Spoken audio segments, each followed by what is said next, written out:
the fire will rise.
Hey everyone, it's Movie Lover Warren 20 here, and I'm here with a brand new movie review. And this movie review is going to be for a film that came out in 2012, and is actually the third and final installment to feature this second attempted portrayal of a certain superhero character, and the final installment of a certain epic superhero trilogy, and it is of course none other than 2012's final installment of the Nolan Dark Knight trilogy, The Dark Knight Rises. Yes. It's going to be today's review, and this is the final installment to feature the second reboot of the character before they would go on to feature a third attempt at the character 4 years after this movie. So yeah. So before I get into details, what's the plot of this movie? Well, 8 years after Batman, in collusion with Commissioner Gordon, vanished into the night, assuming responsibility for the death of Harvey Dent, Batman sacrificed everything for what he and Gordon hoped would be the greater good. However, the arrival of a cunning cat burglar and a merciless terrorist named Bane forced Batman out of exile and into a battle he may not be able to win. Yeah, so of course, it's the plot of the movie. So, how was the movie made? Well, we all know in 2005, David Goyer confirmed that he would have wrote two treatments for two films involving the Joker. The first would have involved Batman, Harvey Dent, and Commissioner Gordon hunting the Joker, while the second would have had the Joker scarring Dent and turning him into Two-Face during his trial. The third treatment ended in the same way as the final version of The Dark Knight Rises. Other aspects of the third treatment were incorporated into The Dark Knight. However, Heath Ledger's family stated that he was planning on reprising his role of the Joker before he sadly died. After Ledger's death, Christopher Nolan decided not to recast the role or include the character ever again, out of respect for his performance, and initially was hesitant to continue on with this attempt. Warner Brothers president of production Jeff Robinov had hoped the third film would be released in 2011 or 2012, and Nolan wanted the story for the third installment to keep him emotionally invested. He said, "On a more superficial level, I have to ask the question," he reasoned, "how many good third movies in a franchise can people name?" Well, there's Return of the King, there's Toy Story 3, there's Back to the Future Part 3, I guess, kind of a way. There's those ones. Nolan said he never even thought a third film was... And there's Revenge of the Sith, of course. Nolan said that he never even thought a third film was possible in the foreword in his book, The Art and Making of the Dark Knight Trilogy. Nolan only agreed to a third film on the basis of finding a worthwhile story, fearing that he would become bored halfway through production if he discovered the film to be unnecessary. By December 2008, Nolan completed a rough story online before he committed himself to Inception. Later in December, Alan F. Horn confirmed that while discussions with Nolan about a third film are ongoing, no cast had been done, and Hahn denied all such rumors. Before Nolan confirmed his involvement, Gary Oldman had said he was confident Nolan would return. And guess what? Nolan returned. Came up with a story that made him invested, and he was told that while maybe Joker may be gone now, he could make this one the last one, and then he wouldn't have to do any more of these movies. And Nolan agreed to come back on the condition this be the last one he do. And so it was. Now, when was the movie released? Well, after the whole filming was done and completed, the film was released in the United States and the United Kingdom on July 2012.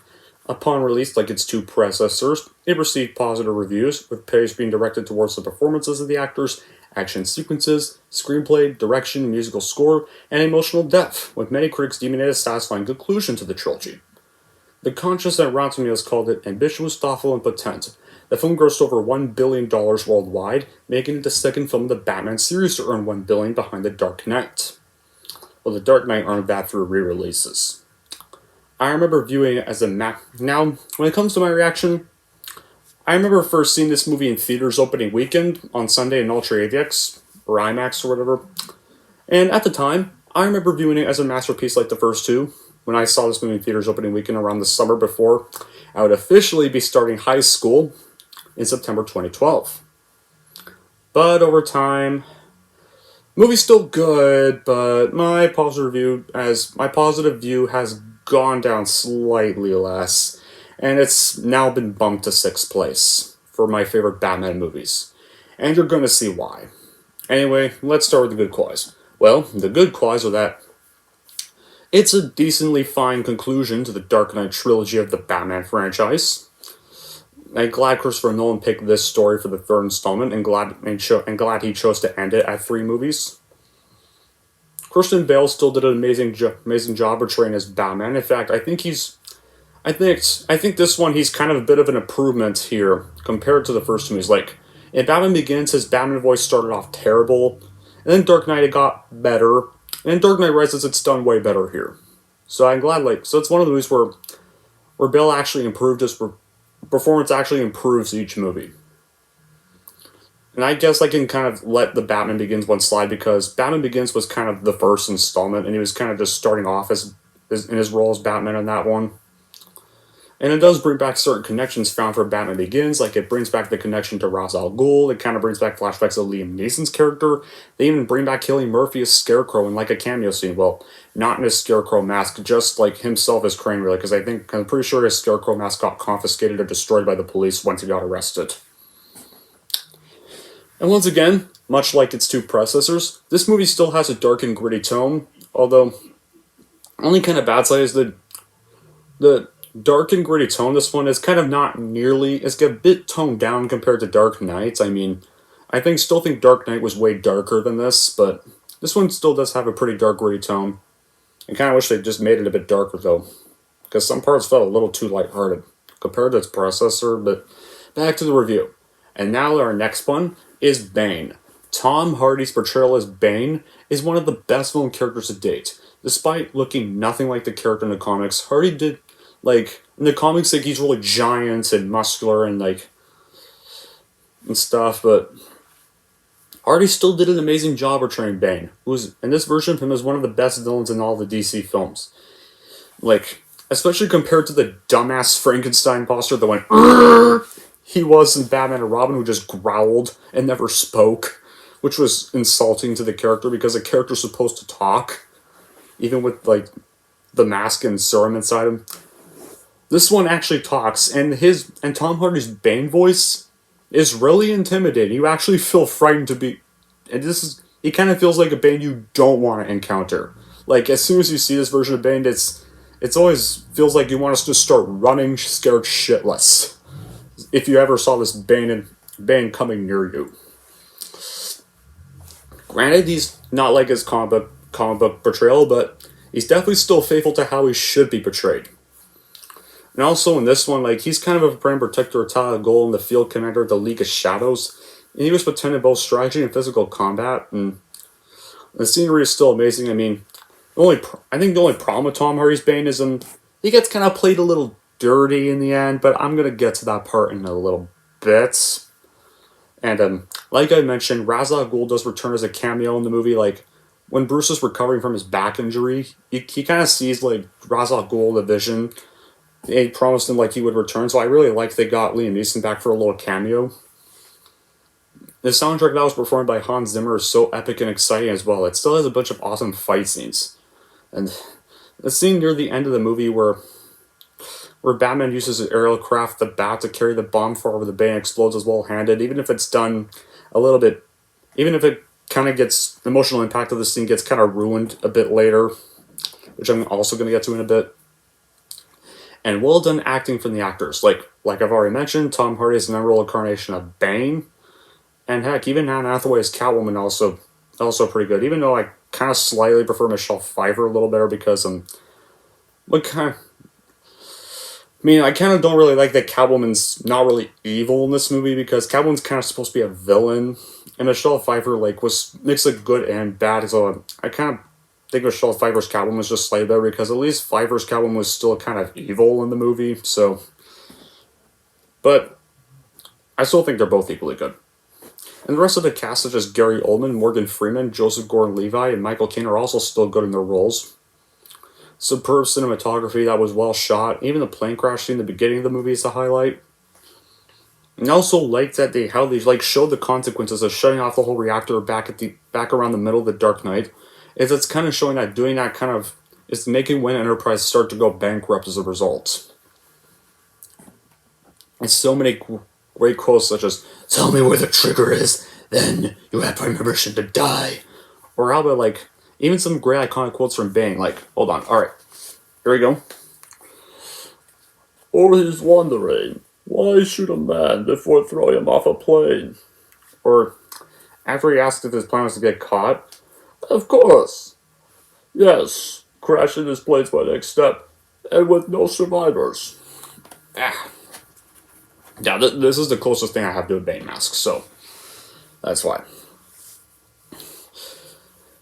However, the reason why, now into the bad qualities, the reason why it's my sixth favorite of the films is because there are more bad qualities in this movie than the other two Nolan films.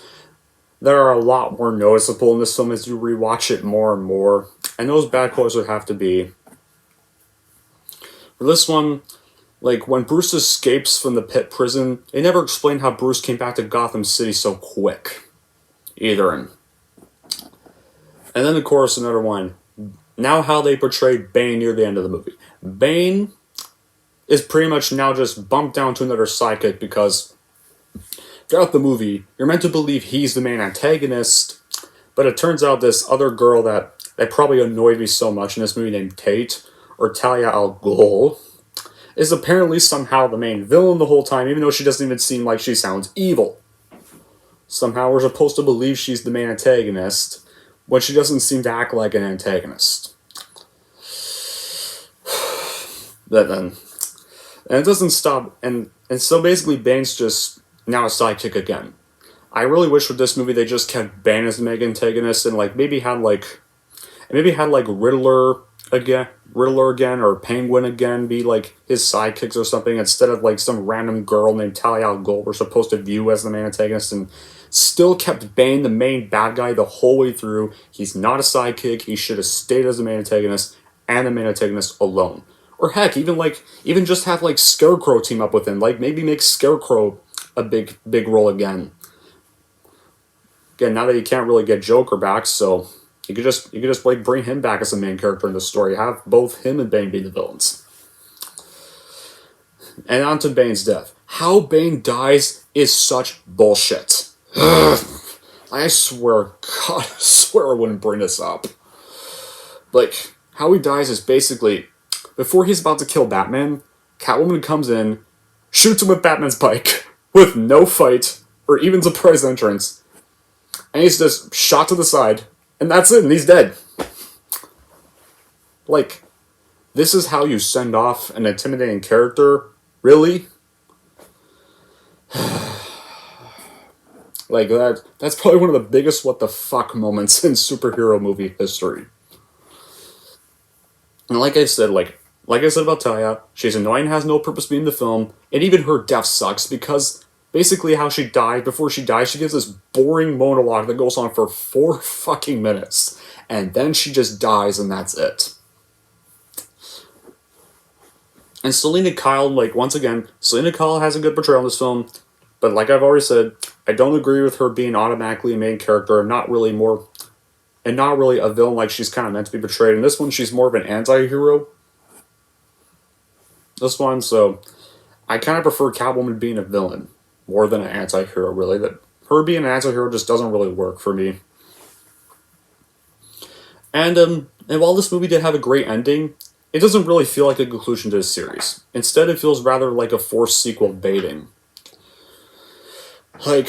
And also, during after the whole explosion scene, apparently audience is supposed to believe that Batman's alive and well, living life as an anonymous civilian, But in reality, though, like Bruce Wayne's an internationally recognized business magnate who's been featured on the front of Time magazine, and there's no way he would have been able to enjoy a quiet life without strangers pushing cell phones in his face every time he left the house and the news of his survival getting out.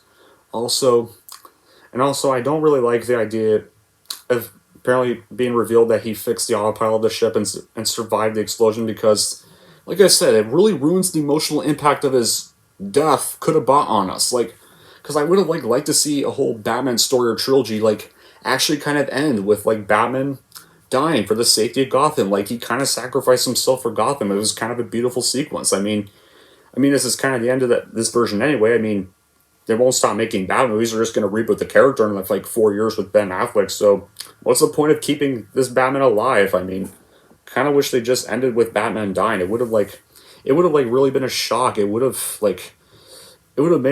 brought people to tears. Like it could have been beautifully handled, but it would have made Bruce Wayne go out in peace. Anyway, and also it ends with John Blake discovering the Batcave and his real name apparently being Robin, and it hints he'll replace Batman as Robin. So yeah.